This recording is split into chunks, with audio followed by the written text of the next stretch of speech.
Hello, I'd like to welcome everyone to this webinar on global food security and the Ukraine crisis, featuring Jennifer Clapp as our distinguished guest speaker. Welcome, Jennifer. My name is Roy Culpeper. I chair the group of 78, which is hosting this webinar. I'm making these introductory remarks in the traditional unceded and unsurrendered territory of the Algonquin Anishinaabe people. Indigenous communities have for many generations stewarded the rivers, coasts, forests, and the land that we inhabit today, and all the creatures living on it. Before I introduce Jennifer, a word of explanation is in order for our audience. Several months ago, when the possibility of a webinar on global food security emerged in conversations with Jennifer around our annual conference on adaptation and climate change, we were living in a world in which the impact of the pandemic and the increasing devastation of climate change were driving much of the world toward greater food insecurity, a world dominated by the immense market power of the major agribusiness corporations. That was the original conceptual framework for Jennifer's talk. Then a month ago, Russia invaded Ukraine, one of the world's principal producers and exporters of grain, and the West retaliated with crippling sanctions. The challenge of global food insecurity became enormously more complicated and considerably more urgent, because climate change, the fallout from the pandemic, and the power of the food corporations have certainly not gone away. But given the potentially dire impact of the Ukraine war, we agreed with Jennifer to shift the focus to global food security and the Ukraine crisis. So we are indeed fortunate to have as our distinguished speaker today someone who is a noted scholar on global food security issues. But she is also a practitioner who is engaged at the highest levels with global organizations dealing with international food security. Professor Jennifer Clapp is Canada Research Chair in Global Food Security and Sustainability and Professor in the School of Environment, Resources and Sustainability at the University of Waterloo. She's published widely on the global governance of problems that arise at the intersection of the global economy, food security, and food systems, and the natural environment. Her recent books include Food, Third Edition, Speculative Harvests, Financialization, Food and Agriculture, and Hunger in the Balance, the New Politics of International Food Aid. Jennifer Clapp is the Vice Chair of Politics of International, Jennifer is the Vice Chair of the High-Level Panel on Food Security and Nutrition of the UN Committee on Food Security, and a member of the International Panel of Experts on Sustainable Food Systems. And as we speak, Jennifer is working on her latest book, which will be on corporate consolidation, power, and implications for global food systems and food security. So that's something to look forward to. Jennifer, thank you for honoring us with your talk today. The floor is yours. Thank you very much, Roy, for that kind introduction, and also for the invitation. Yeah, as Roy mentioned, I'm going to shift the topic of my talk from the original focus on corporate power to the situation in Ukraine and implications for global food security. Before I begin, though, I'd like to acknowledge that I am coming to you from Waterloo, which is the traditional territories of the neutral Anishinaabe and Haudenosaunee peoples. And I will share my screen, if I can figure out how to do this, to begin my comments. I hope everyone can see my screen okay at this point. So the Russian invasion of Ukraine has massive implications for global food security. And as we all know, this conflict took many of us by surprise. And in many ways, it's taken us by surprise. It's shocking and has wide ramifications. And we've heard a lot about this issue in the news in recent weeks, over the past month. We've heard about it, especially around the issue of food, because Ukraine and Russia are such important sources of food commodities that are exported around the world. And so there are implications beyond the region itself where the conflict is taking place to the global context. So that's what I'd like to talk about today. And what's striking about the situation is that I would argue it's not just one food crisis that we're talking about. It's actually, we're in the midst of a constellation of multiple overlapping food crises, with the Ukraine crisis just being the latest challenge to food systems. And the situation sparked by the conflict is so dire that the UN Secretary General Antonio Guterres has warned of a coming hurricane of hunger. So what I'd like to do today is outline what I see as the multiple and overlapping food crises that we're currently facing and their implications for global food security. And I'll say at the start that obviously we're all absorbing this information at the same time about what's going on in Ukraine and its broader implications. And I'm bringing to it my own frameworks and understanding of global food security. But of course, when we get to the questions and discussions, I really look forward to hearing people's comments and insights that they may have, especially from different angles on the Ukraine crisis. So the first crisis I want to speak to a little bit is the crisis of Russia's invasion of Ukraine, is the humanitarian emergency that the crisis presents for Ukrainians directly affected by the conflict. We know that some 10 million people have been forced to flee their homes and millions have left the country as refugees. And food supply chains within Ukraine have largely broken down in many places that are affected by conflict. And people in some towns, and we've read a lot about Mariupol, they're facing starvation conditions with no food and no clean water. It's a very tragic situation. Some reports even note that Ukraine's food system infrastructure is being deliberately targeted by Russia, using hunger as a weapon of war. And the efforts of organizations such as the World Food Program to reach those in the besieged cities are being hindered by the extreme security risks and damage to food storage and transportation infrastructure from the Russian bombing campaign. Already, the war has disrupted the next planting and harvesting seasons in Ukraine, which will have consequences not just domestically, but also for global food security, and I'll talk about that in a minute. And these impacts are going to be felt for at least the next year, I would guess. And this is especially the case, as I already mentioned, the agricultural infrastructure being harmed by the bombing. We've read reports about farm fields in the east already since the invasion of the eastern part 8 years ago. Some farm fields are littered with landmines. Fields in other parts of Ukraine currently under siege are being damaged with shelling debris. There's the targeting of farm machinery farms, poultry farms, grain elevators, shipping ports. It's a real mess. Plus, the farmers may not be able to work their fields. Many have either fled as refugees or joined the war effort, or they've been harmed in the violent conflict themselves. And access to necessary inputs for farming is not assured. There's a lack of seeds, a lack of fertilizer, a lack of fuel.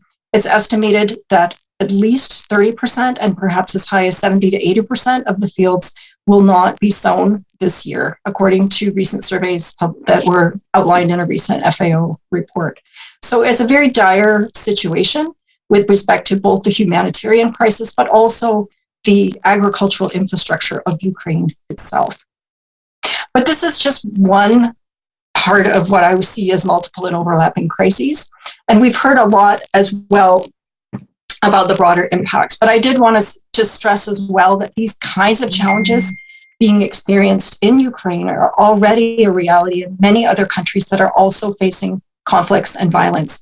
And we know that conflict and violence is a main driver of acute hunger.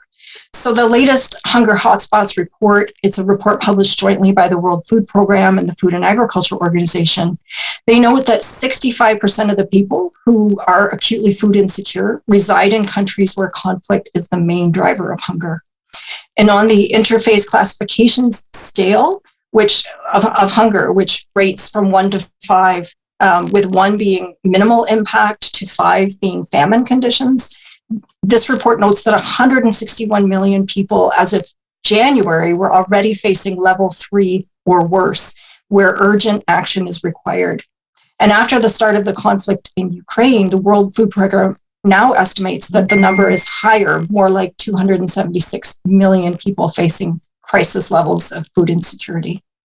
And this is more people than the World Food Program has a budget to reach. Their aim is to reach around 145 million people this year, but even that agency has a huge funding gap of around 50%, and already they're cutting the rations of food assistance. And the other countries facing these kinds of conflict situations most affected by hunger are wide-ranging. You can see them on the map here, including Ethiopia, Yemen, Mozambique, Syria, South Sudan, Myanmar, the Nigeria, etc. There's a lot of countries that are facing these similar kinds of situations. But the situation in Ukraine is unique because of its global implications, which I'm going to shift to talk about now. And that's the second big crisis that this war has sparked, which is a global food crisis. And it's affecting food security well beyond the country's borders. And together, Ukraine and Russia have long been considered Europe's breadbasket. They have rich, fertile soils in the Black Sea region that account for around 1/4 of the world's wheat exports. And Ukraine is also a major exporter of sunflower oil and maize, while Russia and Belarus are major fertilizer exporters. And they also export energy, such as oil and natural gas, the latter of which is a key input for nitrogen fertilizer production. And it should be noted that Belarus also exports potash, which is another fertilizer ingredient. So the region is extremely important for providing global commodities that are important for the food system.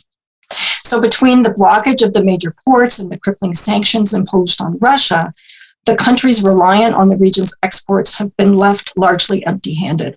According to the UN Food and Agriculture Organization, over 30 countries rely on imported foods from the region for over 30% of their wheat imports. And for some countries, that ratio is much higher. So for example, in Egypt, Eritrea, Somalia, and Lebanon, each of these countries relies on Russia or Ukraine in some combination for over 70% of their wheat imports. And based on FAO projections, they went through some modeling exercises to determine between a moderate shock and a severe shock from this crisis. They estimate that between 7 and 13 million more people this year will experience chronic undernourishment as a result of the crisis, with people in Africa, Asia, and the Middle East most likely to be the hardest hit.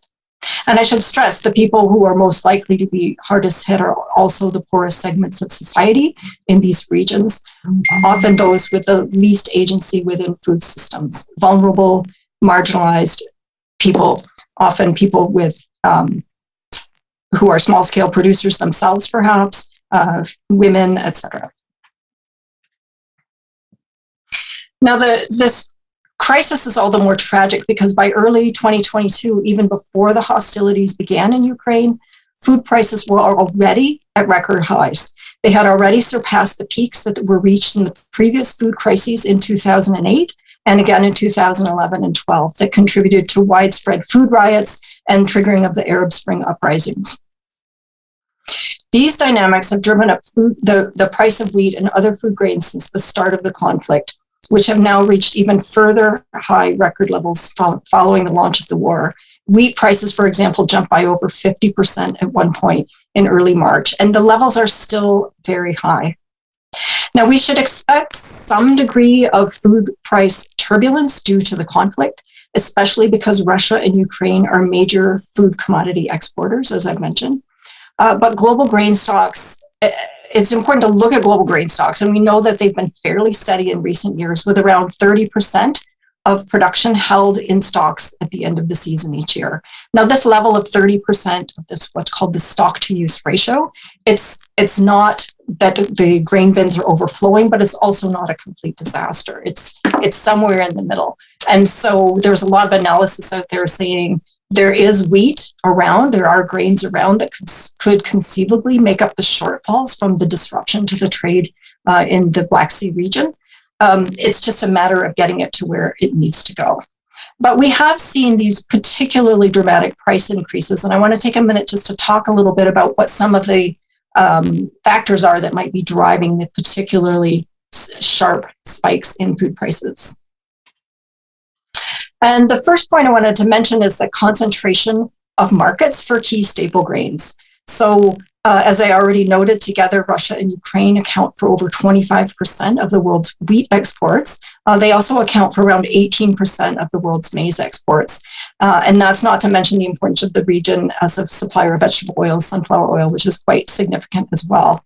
So naturally, you would expect that cutting off major supply lines for wheat, corn, and other commodities from this region would lead to higher prices on world markets. So in many ways, that's a simple supply and demand story. But what's striking, it is striking to think that if you just take out 2 exporting countries of wheat, that it would have such a huge impact on world prices. And the part of the reason that this is the case is because in the current global food system, it's very highly specialized, it's highly industrialized, and it's highly trade-oriented.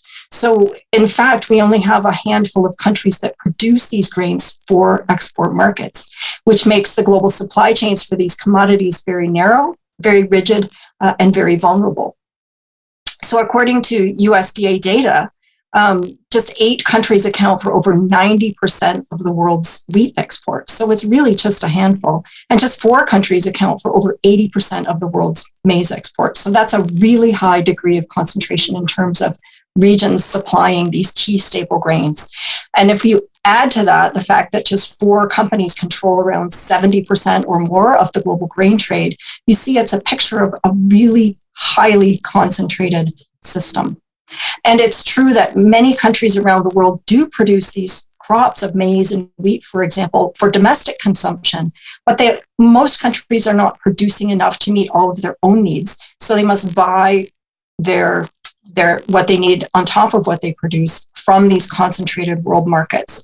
And as I said, they're buying from a handful of regions and from a handful of firms. And so when we have these kinds of disruptions that take out some suppliers, it means there's going to be higher costs, again, supply demand, but also higher costs because of the logistical challenges of switching suppliers, switching shipping routes, etc. So concentration, that's the main thing I wanted to stress here. The other thing that's making the situation particularly volatile is that a growing list of countries have already announced restrictions on grain exports since the conflict began. And oftentimes when there's a disruption in the global food system, countries that feel vulnerable to the impact of higher food prices or to reduced supply will put trade restrictions in place because they're worried about their own domestic food supply. So the idea for those countries is they're thinking, well, if we stop our food from leaving the country, then we'll have more domestically. This will keep prices down. But it doesn't always work that way because often these export restrictions, when they get put in place, it can kind of cascade to other countries and then lead to situations where it pushes the prices up even further. So a number of countries have put these kinds of restrictions in place. I mean, obviously, it makes sense. Ukraine has done this. Ukraine has done this in the past, and they've done it in this context. And it's understandable, given the severe food security situation in the country. Russia has also imposed some restrictions, partly on exports, partly in response to the heavy sanctions that are being placed on it. And they're also worried about their domestic food supply, and especially with many transnational corporations now pulling out of Russia, including some food companies, not all, but some. But also a number of other countries have put export restrictions into place on food items, including Hungary, Moldova, Serbia, Indonesia, with respect to vegetable oil, and others may be planning to do so. And these kinds of dynamics, as I mentioned, they can lead to sharp price jumps. And so the price of wheat in this context is responding to these different kinds of factors. And just to illustrate the point, the grain futures prices have actually been moving in tandem with progress on the ceasefire talks in the conflict.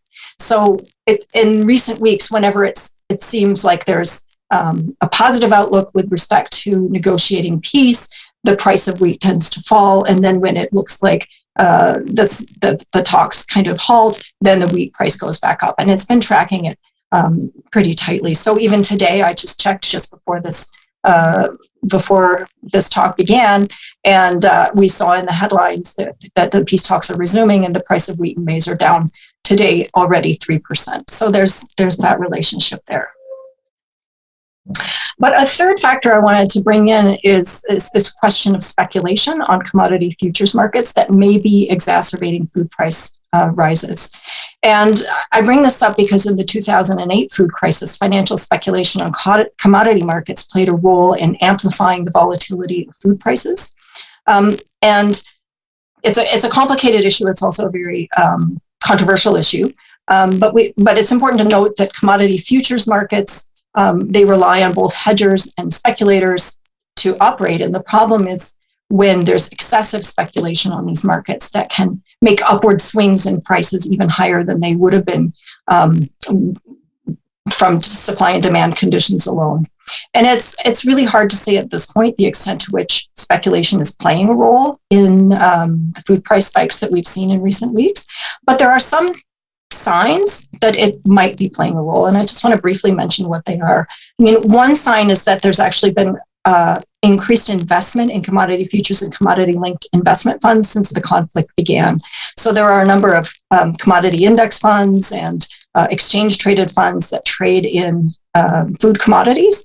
And the financial press has been pretty clear about the fact that money has been moving in to these markets quite significantly since the war began. And we can see this in the fact that the price of wheat, as I mentioned, it jumped over 50%, and it did that within the space of 9 days. And then it retreated quite quickly, but it's stayed at a fairly elevated level at this point. But that's usually a sign when you see these sharp spikes and movement of capital into these kinds of funds. And it's a situation where investors might be looking for speculative gains on food price rises.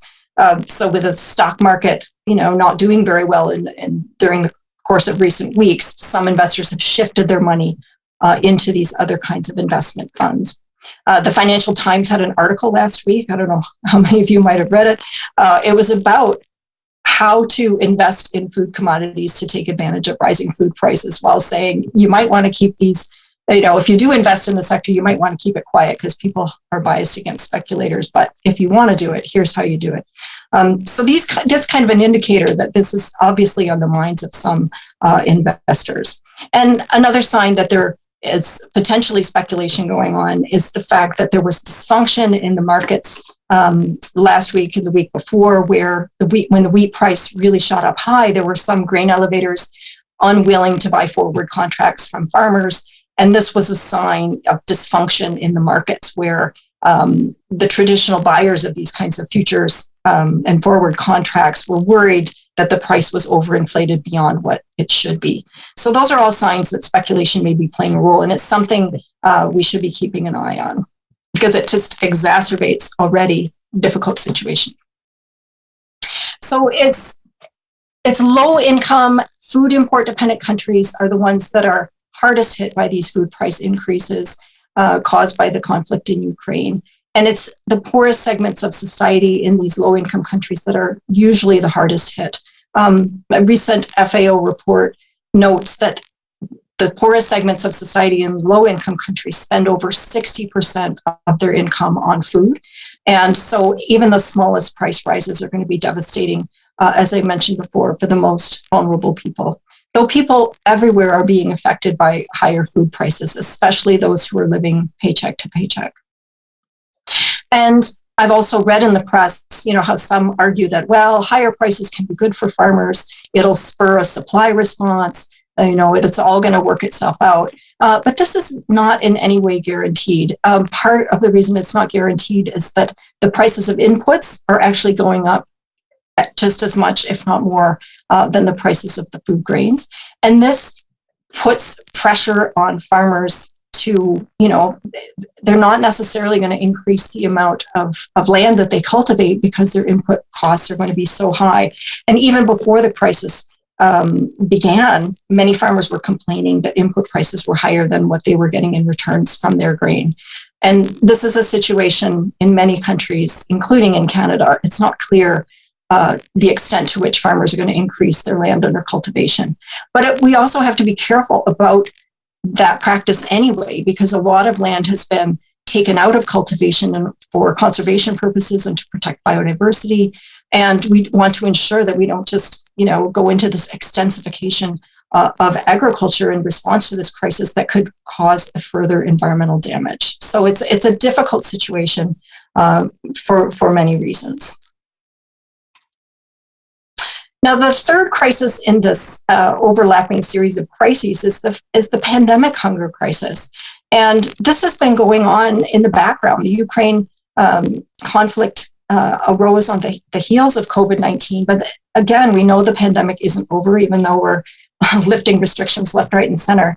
And the COVID-19 pandemic has generated its own slow-burning food crisis that is still going on.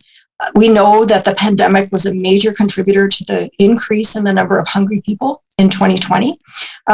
In fact, the FAO State of Food Insecurity report this year noted that in 2020, the first year of the pandemic, around 70 to 160 million additional people experienced severe hunger that year, bringing the number of hungry people overall in the world to a level of over 800 million. So we're going backwards in terms of trying to meet SDG 2, the Sustainable Development Goal to end hunger. We're actually seeing hunger rising already before the Ukraine crisis.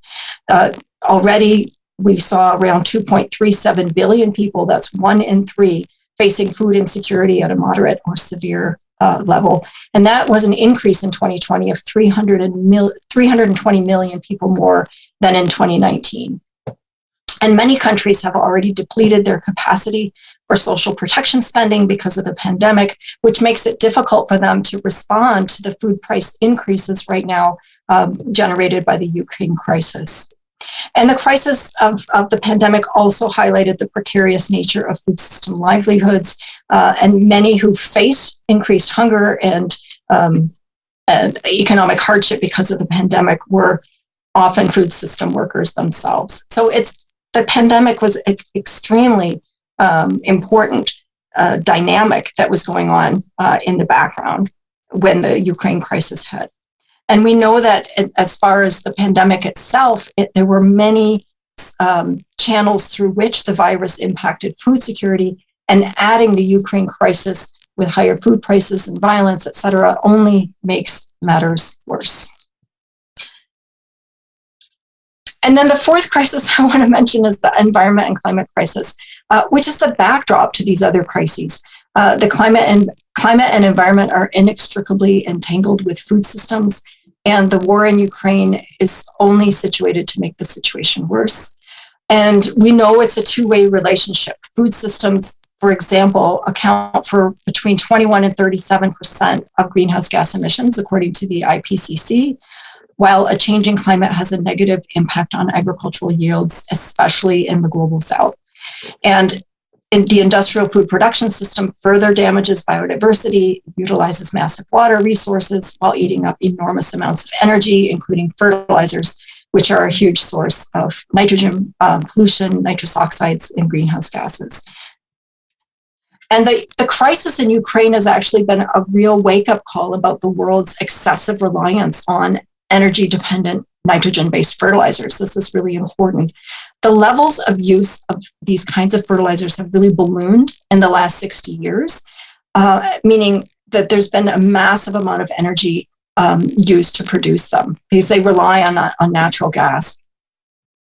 And fertilizer prices jumped in a similar pattern to the wheat prices and created a difficult situation given the lock-in of industrial methods. So in other words, many of the seeds that are grown by farmers today, they're not going to deliver yields unless they use high levels of fertilizer. And so if you take the fertilizer out, it means it could have an impact on yields, even if switching to organic fertilizers, for example. The ultimate long-term answer is changing our food production system to be more ecologically based through methods such as agroecology. But in the short term, this lock-in is going to create a very difficult situation. And it just highlights the need to wean ourselves off of these chemical fertilizers. Yet at the same time, the fears of food shortages and the yield decreases expected because of this drop in availability of fertilizers, for example, has prompted the European Union to reconsider its farm to fork strategy, which is all about implementing policies for more sustainable agriculture. So what we've seen in recent weeks is farm lobbies and industry lobbies really pushing for the European Union to rethink its commitment to sustainable agriculture on the grounds they say that we need to increase food production at all costs. And so what they're looking for is exemptions from the rules about reducing pesticides and reducing fertilizers, among other damaging practices. They're also asking for more land to be cultivated, et cetera. So this could really set back policies geared towards improving agricultural sustainability.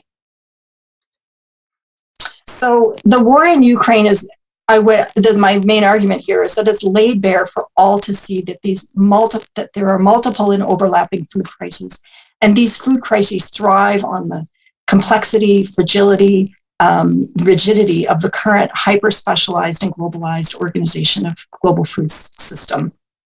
And the crisis reveals the deep risks of excessive reliance on just a handful of major exporting companies, a handful of food trading firms to move commodities, as well as financial markets that underpin these commodity markets.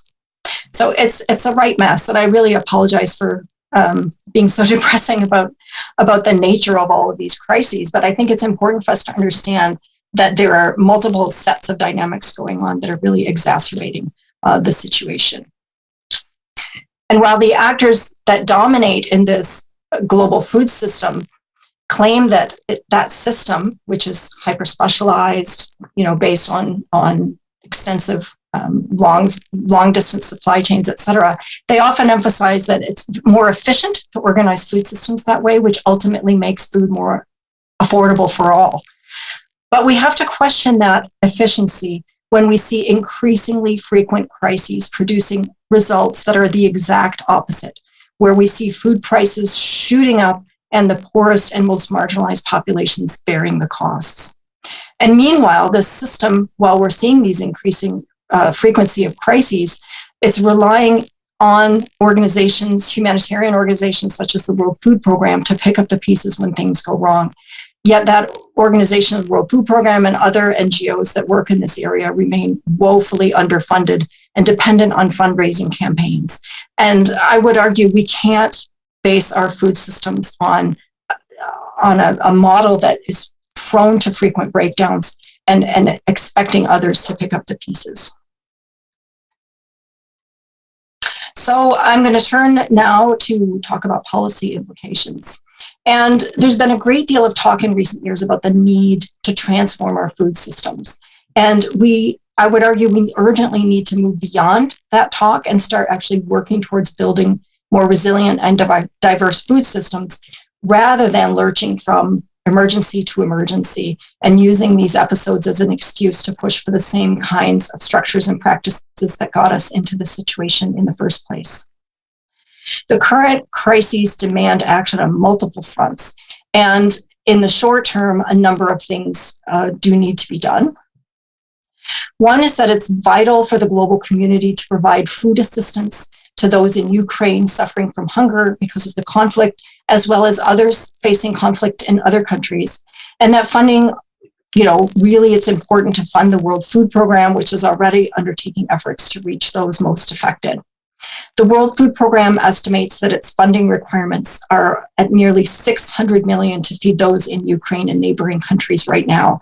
And that's not even including the food assistance operations needed for other countries facing conflict or the sharply rising food prices on global markets. And it's also important to provide assistance to the most vulnerable populations outside of Ukraine, whose access to food is threatened from the rising food prices. And the countries that are reliant on imports from Russia and Ukraine also must be supported in finding alternative sources of food imports to diversify their sources of food and types of food more generally. There will be challenges to this because growing seasons are fixed. Food prices are likely to remain high in the short term, even if the conflict ended tomorrow. And that means that the most affected countries will need international support to help them buy from other suppliers.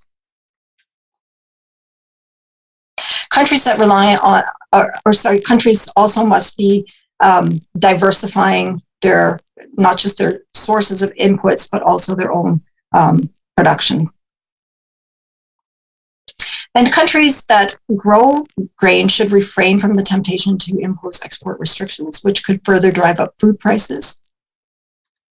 And governments should closely watch commodity markets to ensure that financial investors are not using commodity futures markets as casinos to make quick profits off of hunger. If excessive speculation is found, futures trading limits can be put in place on financial investors. The G7 has actually indicated in a statement recently that it's monitoring for excessive speculation, and it's important to ensure that it follows through on this pledge. And also individuals, you and me, we should refrain from panic buying and hoarding. I've read stories in Europe of empty supermarket shelves because people worried about price rises. But this kind of hoarding and panic buying can also further drive up food prices. But in addition to the short term, there are also medium to long-term policy implications that are important. For one, it's important to enhance and diversify domestic food production, especially in the world's poorest and most food import dependent countries. And I want to stress this does not mean that these countries should abandon all trade in favor of autarky or food self-sufficiency. But what it does mean is investing in improved domestic food production capacity within sustainable and equitable food systems that support the livelihoods of small-scale producers. And, it means supporting traditional crops, reducing excessive reliance on imports, especially for staple grains. And safeguarding food systems from shock also requires supporting more sustainable forms of agriculture, such as agroecology, which is more carbon absorbing than carbon emitting, and it needs to be less reliant on chemical fertilizers. Also necessary is investment in infrastructure for territorial food markets that increase the capacity of local and regional markets to meet food demand within countries and within regions. And that means support for more diverse food supply that draws on a more wide range of local, healthy, fresh foods. And we also need stronger regulations on commodity markets. In the wake of the 2008 crisis, there were attempts to strengthen rules, to tighten, to tamp down speculation on food commodity markets, but ultimately those efforts were not particularly successful. So it's important this time that we really do get the global willpower to put in place stronger regulations to ensure that these financial markets do not make a bad situation worse. So reforms such as more transparency, stronger reporting requirements, and stricter position limits are important. So just to conclude, the war in Ukraine is tragic on so many levels, and the wider implications of the war forces us to confront the urgent need for food systems transformation. The problems underlying this crisis are clear. We have highly specialized and concentrated supply chains. We have weak regulations on financial markets. We have an over-reliance on highly industrialized production and inputs. And disruptions to a system of this sort can reverberate globally and affect the poorest and most marginalized people the harshest. And so my final comment is just to say, crisis as usual is no longer an option. We need to transform food systems, and that needs to happen urgently. So with that, I'll say thank you, and I look forward to the discussion. I will stop sharing my screen if I can figure out how to do that. And I look forward to people's comments, questions, and feedback. Thank you so much, Jennifer, for that incredible tour d'horizon of issues going from climate change and the pandemic and Ukraine crisis to the global food security challenge. And it's hard to know where to start, actually. So we have some questions starting to queue up in the Q&A, and save the audience. If you have a question, please enter them in the Q&A. possible, please be precise and concise, so that would ease the burden on those trying to provide the answer. So let me perhaps start. Jennifer, I'm so glad that you talked about the importance of locally resilient and viable food systems. What we've seen, it seems to me, over the past, 2 or 3 generations is a move to industrial agriculture and delocalization. Industrialized agriculture involved all of the things that you were calling out, dependence on fertilizers and pesticides and a lot of irrigation, so on and so forth. And it's left much of the world vulnerable to supply chain breakdown. Remember the last time you and I met, you talked about the importance of thinking about just in case supply chains, not just in time, which is the way the industrial agricultural system is run. Now, how does one start to turn this thing around? Because if you keep on emphasizing the short-term crisis and making sure people are fed and undernourishment is addressed comprehensively, there's a danger of neglecting the longer-term strategies that really get us out from under this dependency and this vulnerability to all of the ills that you so well depicted on large-scale industrialized agriculture. And doesn't that really call for a much better appreciation of strengthening the viability of local agriculture so that people all over the world be less vulnerable to supply side shocks, and it would also help to reinvigorate local economies and local environments? Sorry for the long question, but I'm trying to tie together 2 of your sets of recommendations. Yeah, thanks, Roy. That's a really great. I think you actually gave the answer in the context of asking the question. But I totally agree that sustainability is an important dimension of food security itself. And if we lose sight of that, it can really be problematic. So the high-level panel of experts on food security and nutrition, in fact, last year, made a recommendation to add 2 dimensions to food security. Usually we talk about availability, access, utilization, and stability. And those are important pillars of food security. But we added or suggested adding sustainability and agency. And that really brings together this idea that if food systems aren't sustainable, they're not going to provide food security into the long future for everyone. And also agency is about giving voice and participatory decision-making privileges to the most marginalized and underserved populations. And bringing those aspects in are important, and local food markets can really enhance both agency and sustainability by shrinking supply chains, making them less reliable on the global supply chains and all of the energy that needs, but also can really mesh well with agroecological principles, growing local traditional crops that are less input intensive and are important for food security, while also providing livelihoods for small-scale producers, small-scale traders, et cetera. So the idea is to expand our understanding of food security to bring in these elements, which then makes it much clearer that those kind of solutions you mentioned of the more localized markets and more ecological production can provide for better food security. It doesn't have to be this very just-in-time kind of system that is rigid and vulnerable on a global scale. We can have more vibrant and diverse food systems, which it doesn't necessarily mean all local. Like, just like we don't want an all global system, we don't necessarily want all local system either. We need diversity of different sources of food and different kinds of food distribution systems. Sorry, that was a long, winding answer to your question, but I think those elements are really important. If I can just chase that with one additional comment or question. Aren't women particularly important agents in all of this? Because women and farmers, as you know, produce most of the food for African households. 70% or 80% of the figures that you hear.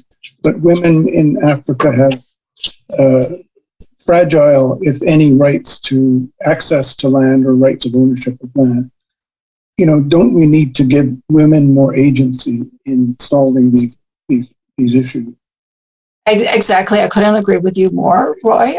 That is in fact why we at the HLPE really focused on this concept of agency, because it helps bring in the discussion of women and women's rights to access to resources, access to land rights, et cetera, because they are such important, as you say, agents in providing for food security in many, many countries.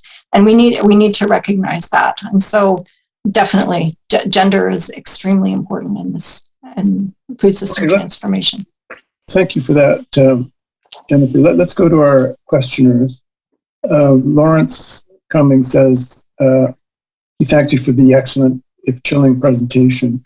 Can you comment on the capacity of countries in other parts of the world not presently producing export surpluses to increase their production without putting undue pressure on marginal and sensitive lands and engaging in unsustainable practices? Yes. Well, thank you, Lawrence, for that question. It's really important, and I'm pretty sure I put on the slide that increasing production diversity and production capacity has to be within the context of what is possible in a sustainable manner. There are interesting studies that scholars have undertaken looking at all countries and their capacity for greater food production in a sustainable manner. So there are some parts of the world where increasing food production will probably lead to exploitation of lands that will cause ecological harm. And so it has, if we're calling for enhanced food production diversity, it has to be done within a framework of sustainability, which is why I think there will probably always need to be some element of international trade to ensure global food security, but we just have to make sure that it's a diverse system and a sustainable system. So I hope that answers your question. If you're interested, feel free to email me and I can share with you some of those studies about what's feasible. But it's certainly feasible for many countries that have become food import dependent. Those countries, in many cases, used to be self-sufficient, and they've become dependent out of, all kinds of reasons, colonial legacies and trade patterns and et cetera. And it also is a matter of what we choose to eat.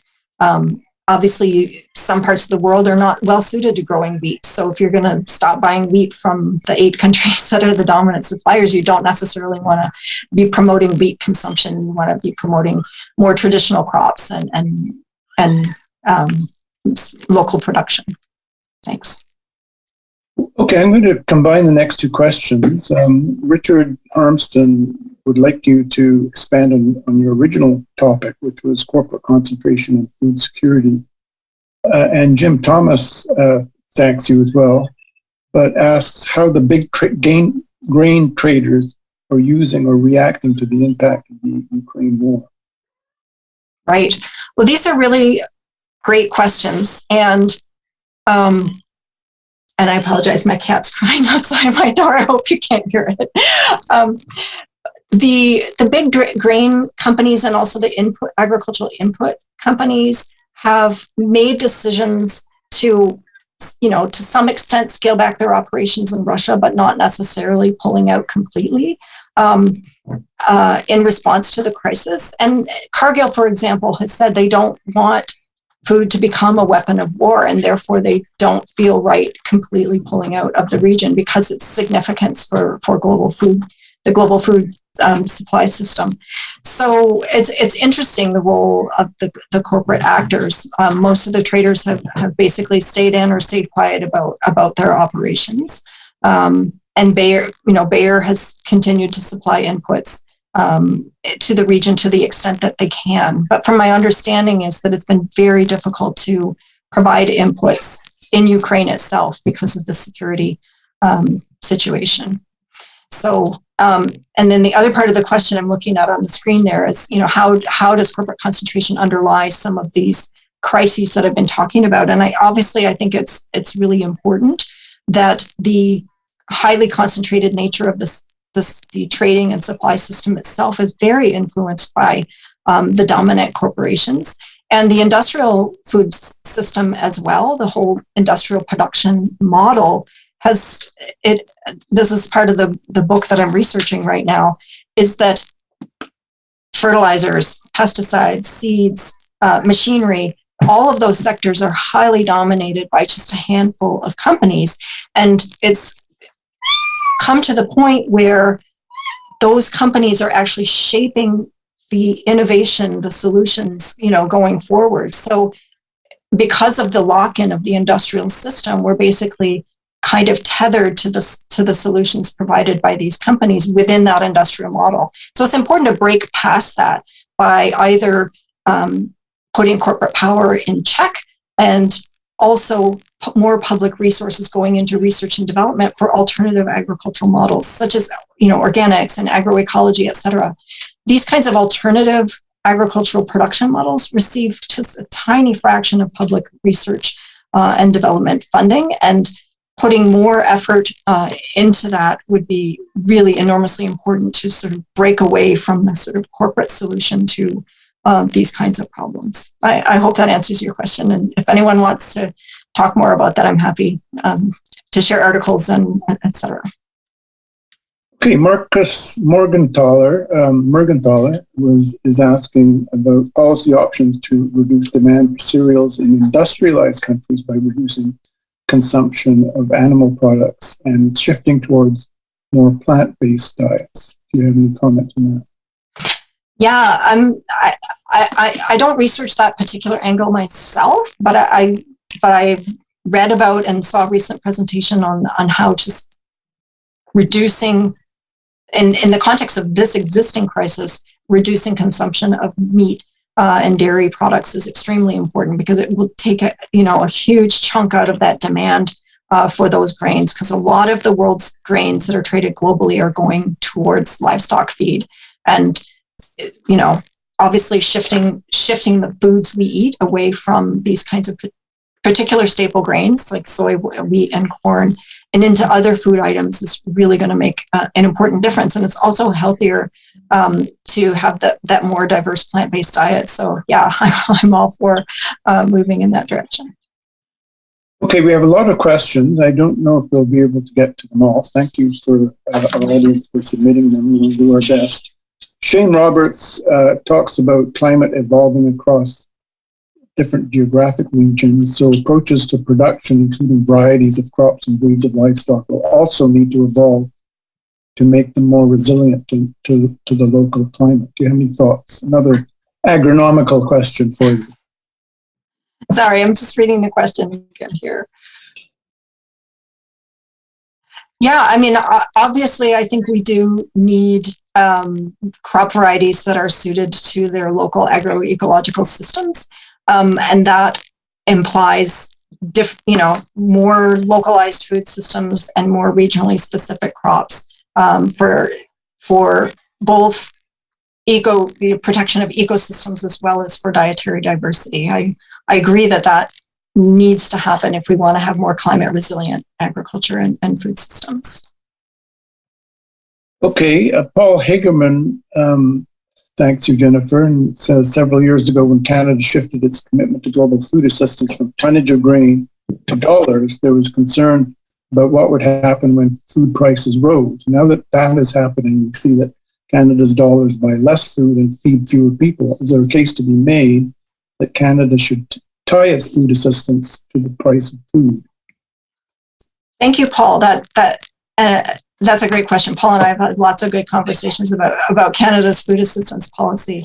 I agree. If we just have a limited dollar amount that we give for food assistance, it is a problem when we have these food price spikes, and it's exactly the wrong moment to have less purchasing power from Canadian assistance.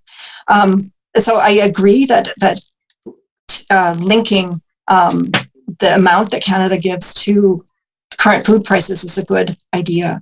I also think this crisis it's an interesting example of what the ways in which food assistance can cope with the nature of this particular crisis because of the logistical challenges of the World Food Program reaching those within Ukraine because of the crisis. They couldn't be delivering. It would be difficult to deliver food commodities themselves, but at the same time, if there's no local food commodities available, they have to bring in some food assistance in physical form as well.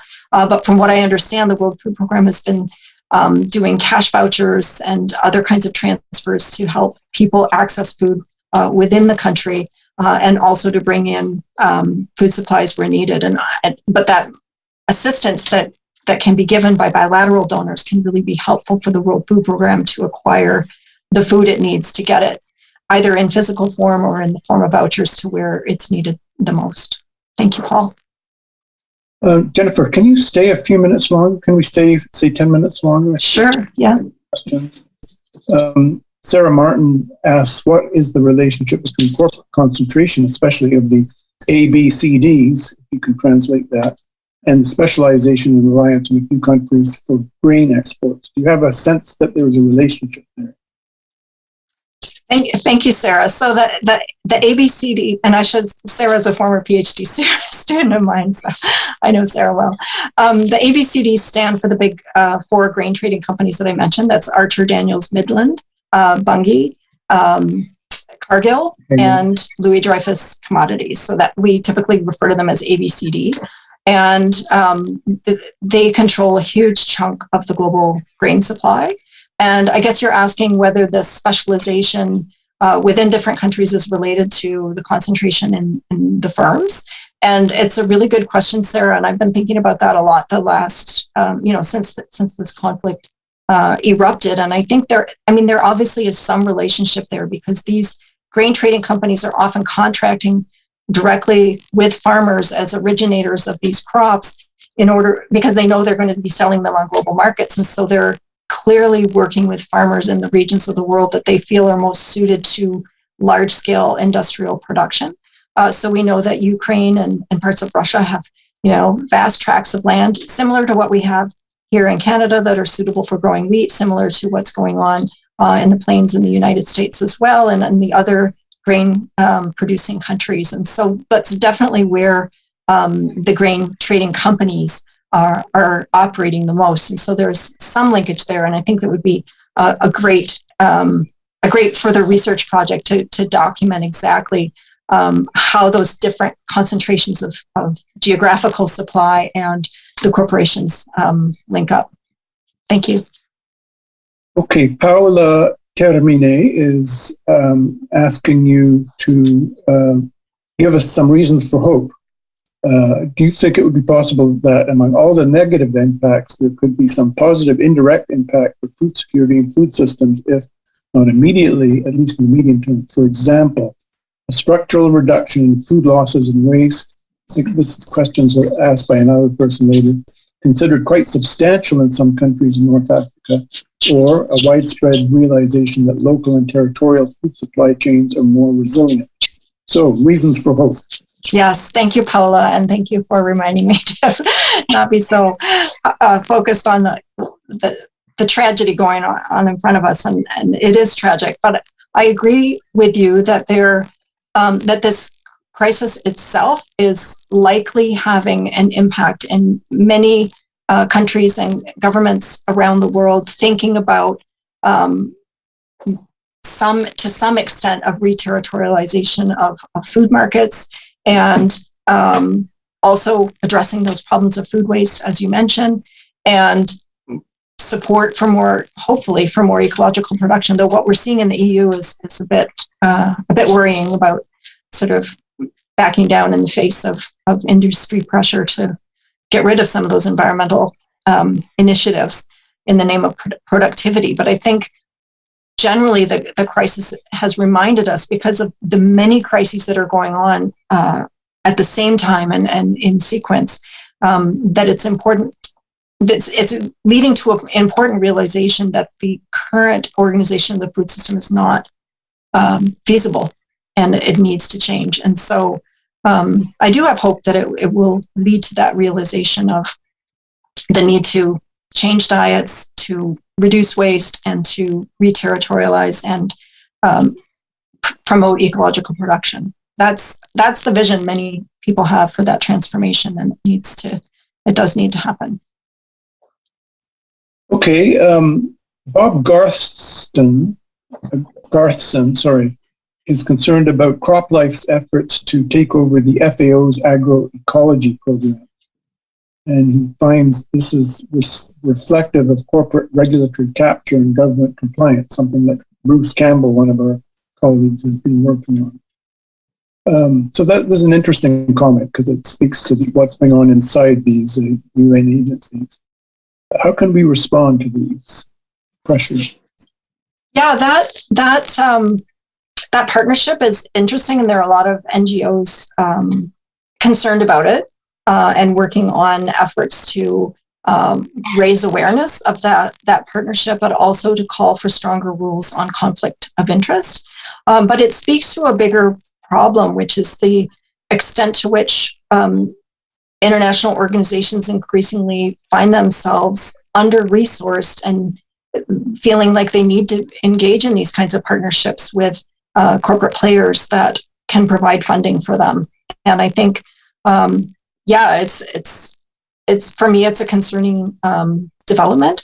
And I think stronger transparency and stronger conflict of interest rules are, at least in the short term, extremely important to ensure that these kinds of initiatives don't end up capturing agendas for transformation that others have been calling for and changing their meaning. That's the concern, is a lot of people are worried that concepts like agroecology might be captured and reframed in a way that suits the interests of corporations.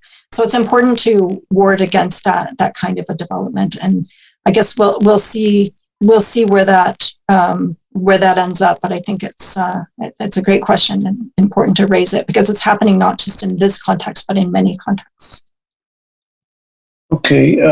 Tim Broadhead brings up the question again of food waste through spoilage, imperfect fruits and vegetables, rodents and other pests and so forth. Increasing production without reducing waste seems to be an expensive response. And I'm reminded of Rachel Besner-Kerr's remark at our conference that the world produces 3 times as much food as it consumes, which I think is an astonishing fact about the way the system works. Yeah, Tim, thank you for that comment. And I couldn't agree more. I mean, I think we've been socialized into thinking too much about foods needing to be perfect to be edible. And there's so much that goes to waste. And, sometimes this is in the name of food safety, but oftentimes those regulations are not realistic for what foods we can eat. And it's also because the system is rigid and elongated that foods can get trapped in those supply chains that then can't be consumed. The COVID-19 pandemic was the perfect example of that, where restaurants closed and certain producers were producing only for restaurant markets. And then suddenly farmers are plowing all kinds of, strawberries and fruits and vegetables under in the soil because they couldn't get them to market because the restaurants were closed, right? It was so difficult for them to even repackage and make them available for the retail market. And the same thing happened with dairy. I mean, we saw those pictures of farmers dumping, tons of milk down the drain. It was just really it was just unbearable. It was hard to watch it. And it was because, again, they couldn't figure out how to get those products to market in a way that would be supermarket ready, because all of a sudden people were buying from supermarkets instead of eating out. And again, it just shines a light on the need for more territorial and regional and local food systems, where those kinds of repurposing would be really much easier to accomplish than in these huge specialized supply chains. Okay, I think we've got one substantive question left. How do we strike a balance? This is from Brent Lockridge. A balance between pricing these food commodities according to their climate impact, for example, through carbon pricing, and feeding populations in an affordable way.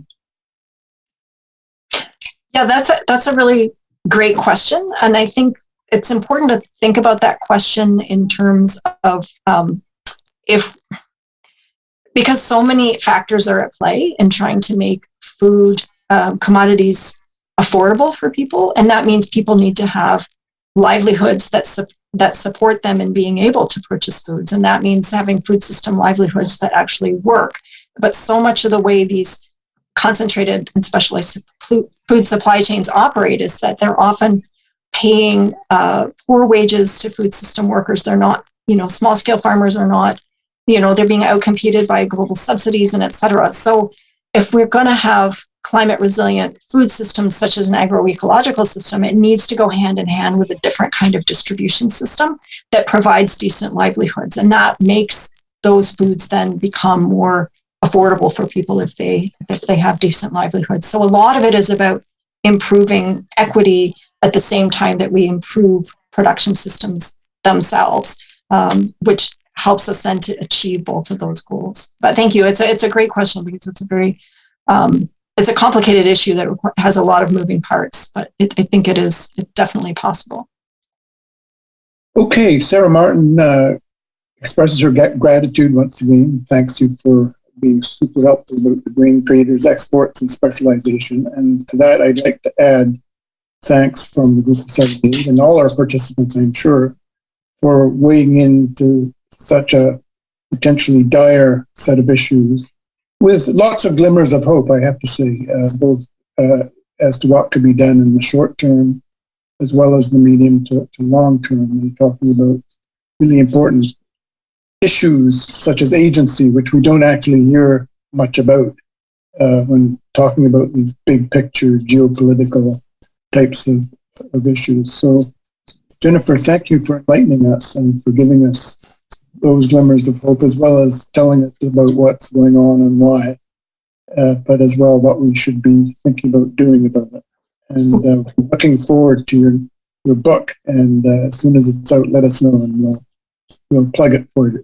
Thank you. And thank you for the invitation, Roy. And thank you for everyone who was here to listen. And I do apologize for switching topics last minute. If you thought you were going to hear about corporate concentration in the food system, feel free to send me an email and I'm happy to send you some articles and links to talks that I've done on that topic elsewhere if you want to hear about that. But I was grateful to have the opportunity to talk about the Ukraine crisis because I think it's so important and on so many of our minds right now. Great, and this webinar will be posted on our website within a week or so, for which we shall thank Sarah Bowles, who's been in the control room at the back and helping to organize this. Thank you, Sarah, once again for your support, and thank you to all who participated. And take care and be kind and enjoy the rest of your week.